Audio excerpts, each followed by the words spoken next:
Salut les goths et bienvenue dans une nouvelle vidéo à la française. Aujourd'hui, très content de vous retrouver pour un nouvel épisode du Mercato idéal des goths. Et aujourd'hui, je ne suis pas tout seul, je suis avec Yorick.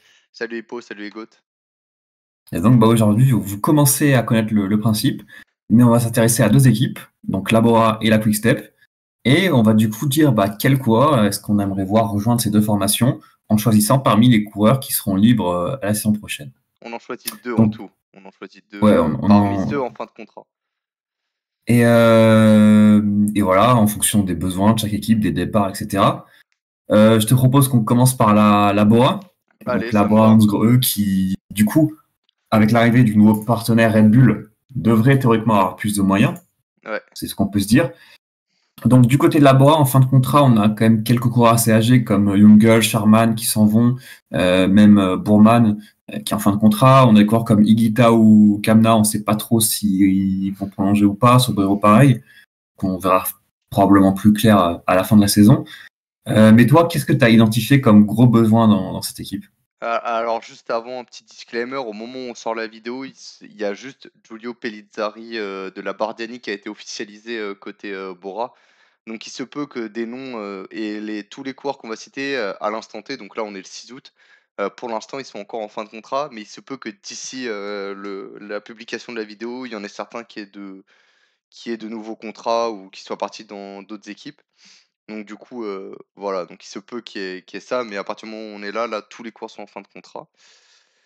Du coup, bon, enfin, il y a un besoin qui, selon moi, est important, ça va être pour tout ce qui est classique ardennaise. Alors Roglic a déjà gagné Liège, mais je pense que comme l'objectif avec lui, c'est de gagner le Tour de France, ils vont pas aller le laisser se fatiguer pour rien sur ce genre de classique. Et donc, je pense que ça va être important. Et après, j'aimerais bien aussi renforcer le pôle classique flandrienne.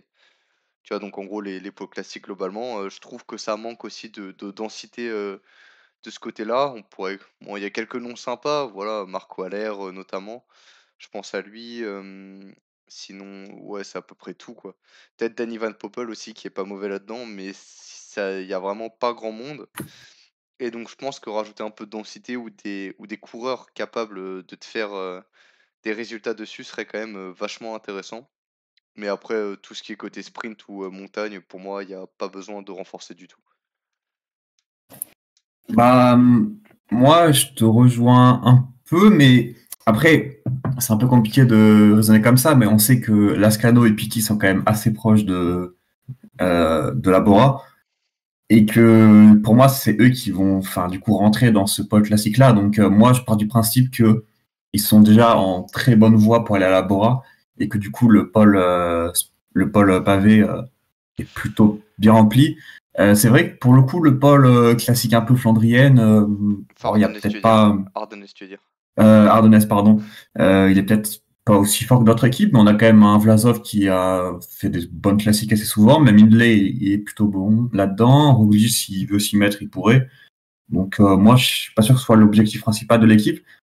Moi, j'ai quand même un point où j'aimerais bien que cette équipe s'améliore, c'est quand même du côté du sprint. Il y a deux bons sprinters qui sont Walsford et Meus, mais je trouve qu'ils ont quand même fait une année assez compliquée et que voir l'arrivée d'un autre sprinter serait peut-être pas plus mal.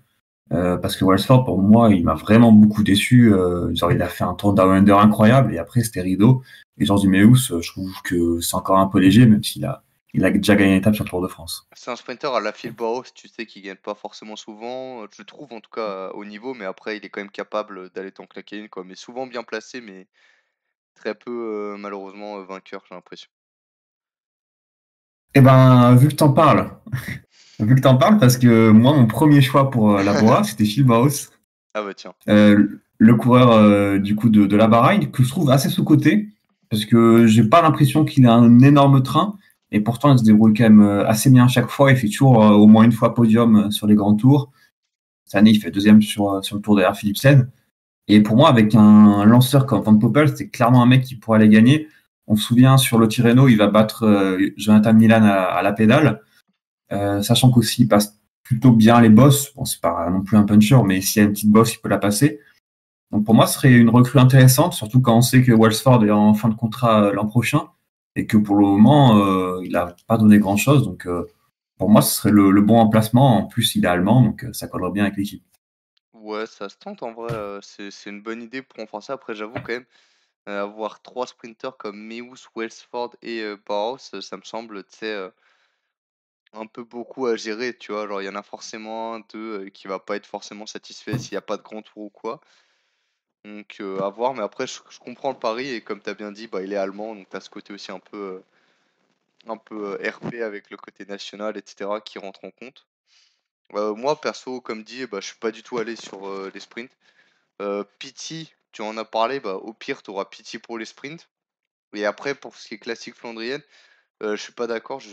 En fait, pour moi, Lascano et PT, pour l'instant, ont pas assez de références sur le long terme, pour être considérés comme des leaders, je trouve.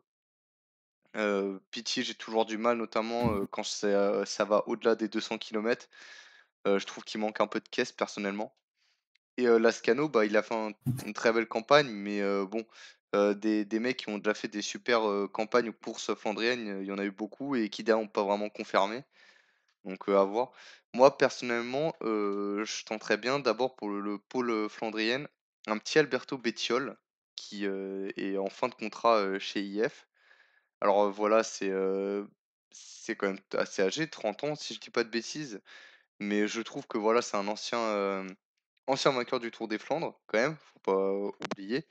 Il y a On l'a vu encore cette année capable de chercher de gros résultats et moi personnellement je trouve que pour aller apporter de la densité sur ce côté, classique flandrienne et même derrière en plus tu as un coureur ultra complet qui est capable d'aller chercher de très beaux résultats, que sur des courses plutôt, vallonnées ou même de moyenne montagne, tu vois? Et qui peut faire le sale boulot, qui peut prendre les échappées et cetera. Je trouve que ce serait une super recrue pour l'équipe et comme dit, voilà, il y a aussi, ce côté un peu italien, chez l'équipe avec notamment, Sobrero et Aleotti, Pellizzari qui va arriver l'an prochain donc je trouve aussi que ça colle un peu à l'ADN de l'équipe et ça peut être, un coup très intéressant à faire selon moi. Ouais, clairement, je suis d'accord. En plus, c'est un mec complet qui sait très bien rouler et qui, en plus, passe bien les bosses, voire la montagne quand il est en forme. Donc, ouais, ce serait une bonne recrue. Après, c'est vrai que pour le moment, Pitié et Lascano, c'est des interrogations, mais de ce qu'on voit, quand même, c'est plutôt encourageant pour moi. Et je suis pas sûr qu'un Bettiol soit forcément une énorme plus-value par rapport à un Pitié ou un Lascano sur les classiques pavés, pour le coup. Mais ça rajouterait de la densité. Et dans ce genre de classique, c'est quand même important. Moi, pour mon deuxième coureur, je suis pas du tout parti dans cette idée-là, donc de classique. Je me suis plutôt dit que l'objectif de l'équipe, c'est quand même d'aller gagner des grands tours. Et je me suis dit qu'il manquait peut-être à cette équipe un coureur un peu, un vrai équipier, un mec qui se sacrifie vraiment, parce qu'ils ont beaucoup de gros coureurs en montagne, mais de gros coureurs genre Martinez, Hindley, Vlasov, qui sont peut-être pas forcément des équipiers dans l'âme. Et je me suis dit, bah, pourquoi pas aller chercher un vrai équipier, quelqu'un qui se sacrifie depuis des années, et en plus aller le prendre chez quelqu'un qui gagne beaucoup. Donc pourquoi pas aller recruter Rafal Maïka de la UAE Un pour retour à la servir maison en d'équipier plus. pendant et qui du coup bah, permettrait, pourquoi pas à Roglic, bah, d'accompagner les meilleurs pendant plusieurs kilomètres et pour le coup de vraiment beaucoup sacrifier. Et quand on voit le niveau de Maïka ce dernier tour, on peut se dire que ouais, ce serait un très bon recrutement. Après, c'est sûr que bon, c'est 2 ans, 3 ans maximum quoi. Après, ça va commencer à bien baisser, mais pour un rôle un peu de capitaine de route, de mec qui sacrifie et tout, pour moi, il est parfait. Ouais, ça se tente. Après, là où ça m'étonnerait vu comment en plus il s'entend bien avec Pogacar, ça m'étonnerait quand même que UAE le laisse filer.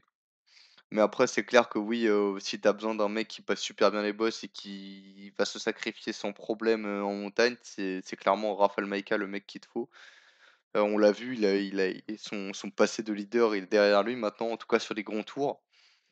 Il accepte son rôle à merveille côté UAE, donc ouais, ça fait sens quoi. En plus, bah, pareil, tu sais, tu une petite, colonie de Polonais aussi à l'équipe. Enfin, tu du Benedetti, tu du Maciejczuk également, tu vois? Donc il y a aussi quelques coureurs polonais, qui sont présents dans l'équipe et comme dit, voilà, retour, bah, là où il était entré après, dans son prime quoi, après la Saxo Tinkoff. Donc ouais, je trouve ça se tente.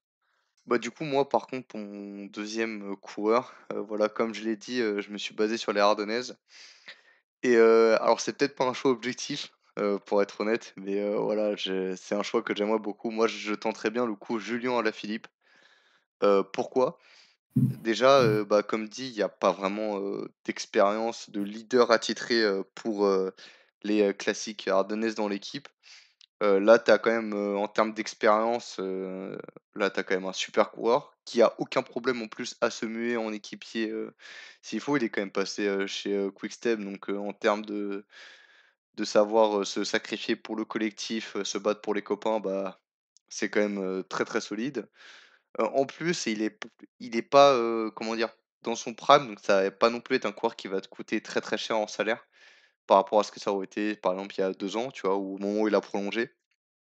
Donc je trouve que ça peut être un pari intéressant. En termes de matériel, bah, tu sais que lui, bah, c'est exactement quasiment le même matériel chez Bora et chez, Soudal, donc lui, il perdra rien et eux, ils sauront qu'il aura une valeur sûre quand même là-dessus.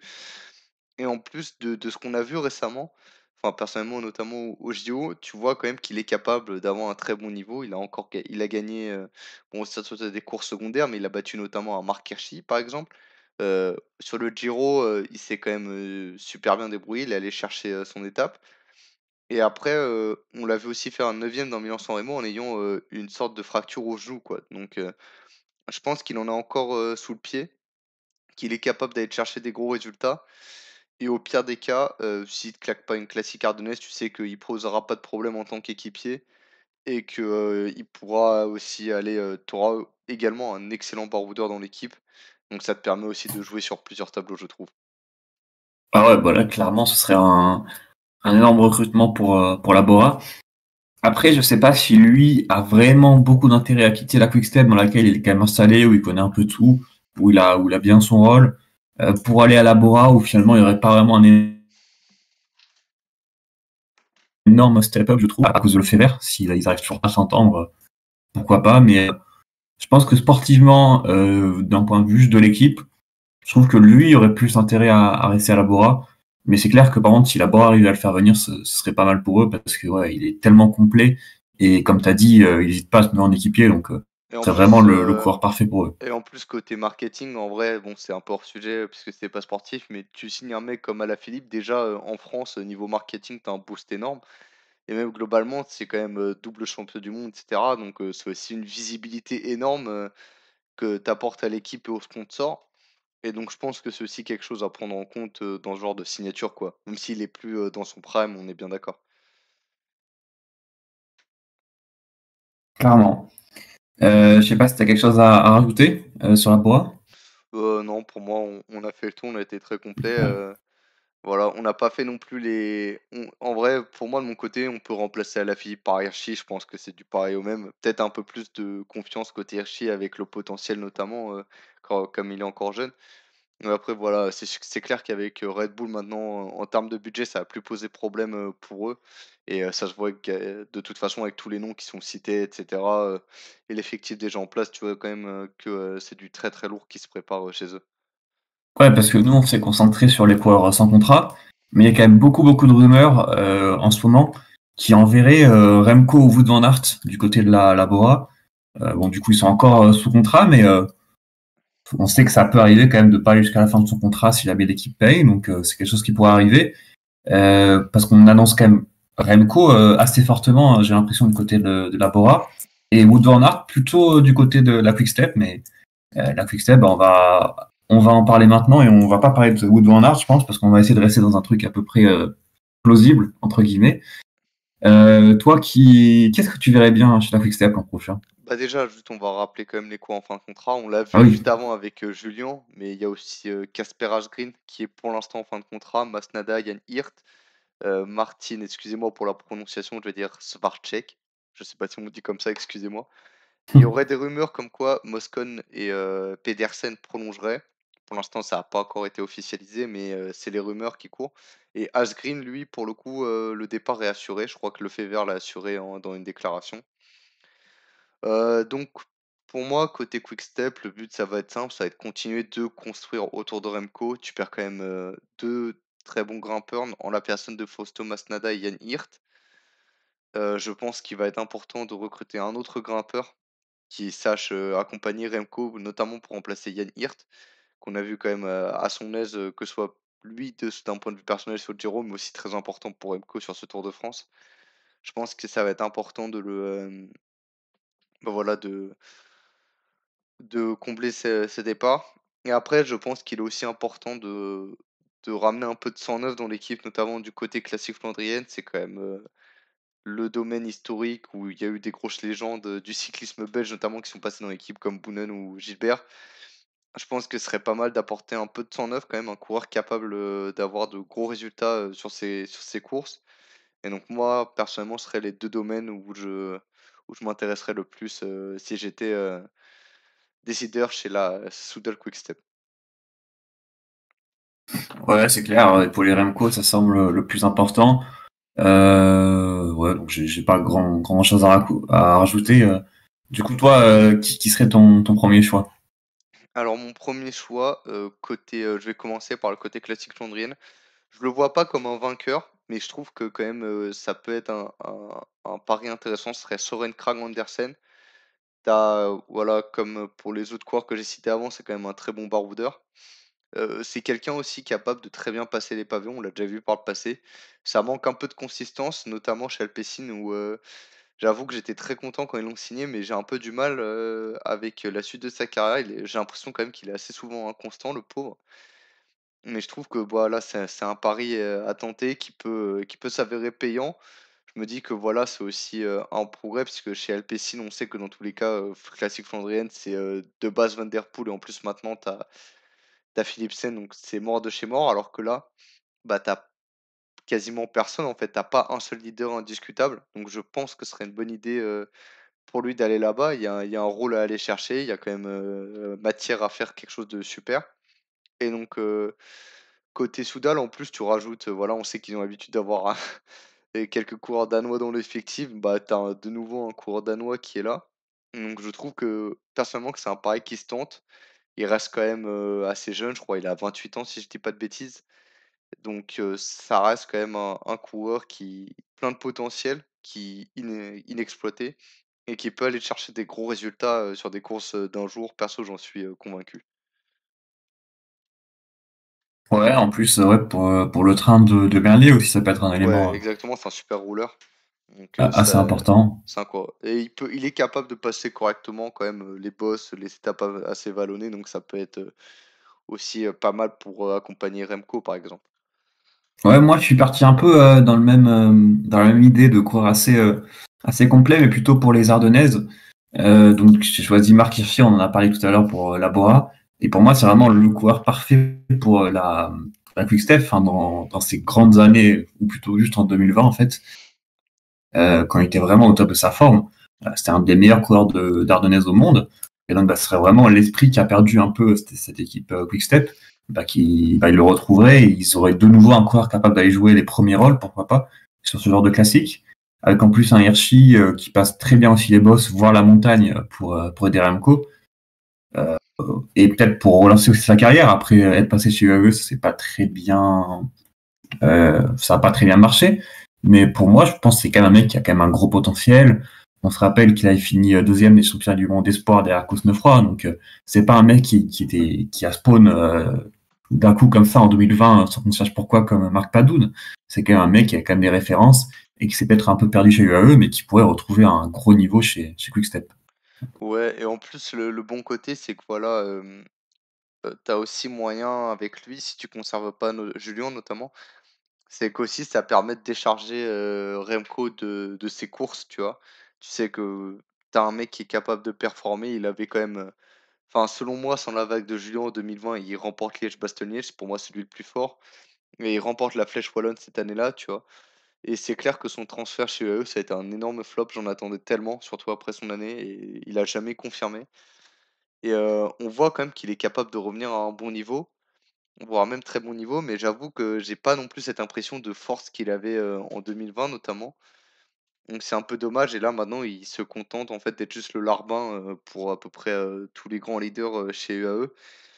Et je pense qu'aller chez Soudal, il aurait quand même une marge de manœuvre plus grande et c'est clair que ça ferait, sens en tout cas que ce soit pour lui et je pense aussi pour Soudal en vrai, de d'aller le chercher.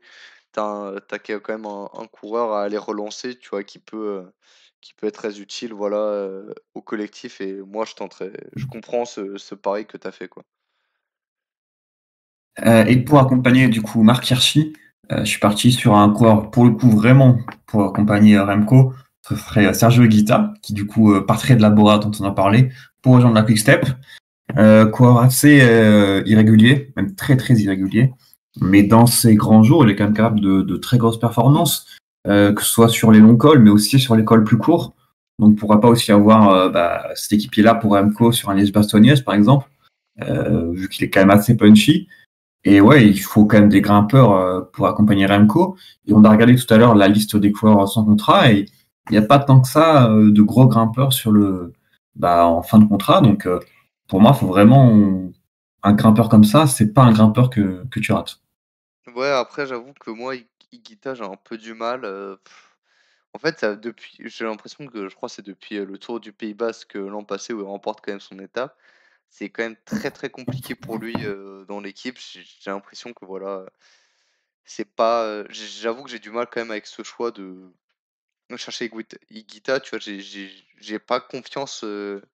J'ai plus vraiment confiance dans le coureur. Tu vois, je sais pas. Peut-être aussi que c'est la fin d'un cycle et que chez Quick-Step, il passera de nouveau à un super niveau comme on avait pu le voir à son arrivée chez Bora ou chez IF notamment. Mais j'avoue que là, j'ai l'impression que c'est quand même un peu plus compliqué pour lui depuis un an. Après, c'est clair que voilà, c'est dans tous les cas, t'as pas trop le choix vu le peu de noms qu'il y a sur le marché. Il faut dans tous les cas tenter des paris. Et c'est un pari qui se tente, pour être très honnête. Et pareil, c'est la même logique que Julien. T'es pas non plus avec un coureur qui est dans la force, en fait. Enfin, il est dans la force de l'âge, mais tu sais, il est pas en position de force pour négocier, quoi. Enfin, il est dans une pente Ouais. descendante depuis 2 ans maintenant. Donc tu sais qu'en termes de salaire, ça va être pas ultra gourmand non plus. Et bah, ça se tente en vrai. Je pense, on l'a vu qu'il a pas non plus beaucoup de. Ça pose pas de difficulté pour lui d'être équipier. De toute façon, il s'est habitué à ce rôle depuis 1 an et demi maintenant. Mais c'est clair que voilà, pour être équipier et en plus jouer sa carte, peut-être en échapper ou quoi, ça peut se tenter. Je comprends, mais je suis pas convaincu par le coureur personnellement. Moi, pour renforcer le pôle montagne, comme tu as dit, comme on a bien parlé des départs de Hirt surtout, moi je tenterais un Félix Großschartner qui à l'heure actuelle n'a pas prolongé, forcément, chez la UAE Team Emirates. Et voilà, c'est quand même un coureur qui par le passé a fait top 10 de grands tours. Voilà, il a quand même fait je crois top 10 d'une Vuelta il me semble par le passé quand il était chez Bora d'ailleurs. Donc moi je trouve que c'est un très beau pari à tenter, voilà, on l'a vu faire équipier sans trop de problèmes, c'est un cours quand même très régulier qui grimpe très bien. Moi je tenterais ce coup-là. Il est pas non plus, bon il a 30 ans mais, tu rajeunis quand même un peu, les par rapport à Hirt notamment, que je trouve et je le trouve d'ailleurs plus régulier, et plus consistant que Hirt personnellement, Großschartner. Donc, avec lui tu peux aussi viser des classements généraux sur une semaine, alors peut-être pas une victoire mais je sais pas, disons un top 10 ou un top 5. C'est quand même quelque chose de largement envisageable avec lui. Donc, moi personnellement je tenterais ce coup-là. Heu, ça paye pas de mine, mais, je trouve que en tout cas dans une logique de renforcer ton équipe et de montrer à Remco que tu te donnes les moyens de l'entourer, de lui permettre d'être en confiance et d'avoir quand même des mecs solides à côté de lui, bah, c'est un très bon signe que tu envoies. Et donc, voilà, moi je tenterais bien un petit Félix, Großschartner. Ouais, oui, je suis d'accord, ça peut aussi très bien marcher. Après, je le trouve, moi, pour le coup, un peu irrégulier quand même. Mais c'est vrai que quand il est en forme, il est quand même ultra utile et ouais, c'est un bon équipier pour Remco. Euh, Bah voilà, je sais pas si tu as trop de choses à rajouter sur la Quick Step. Non, pour moi je pense qu'on a fait le tour, je sais pas toi. Bah ouais, je pense qu'on a fait le tour. Bah, n'hésitez pas à nous dire quelles équipes vous aimeriez voir dans les prochaines vidéos et qui vous voyez rejoindre la Bora et la Quick Step cet été. Et puis on se retrouve la semaine prochaine pour une nouvelle vidéo. Salut les Salut les gars. gouttes.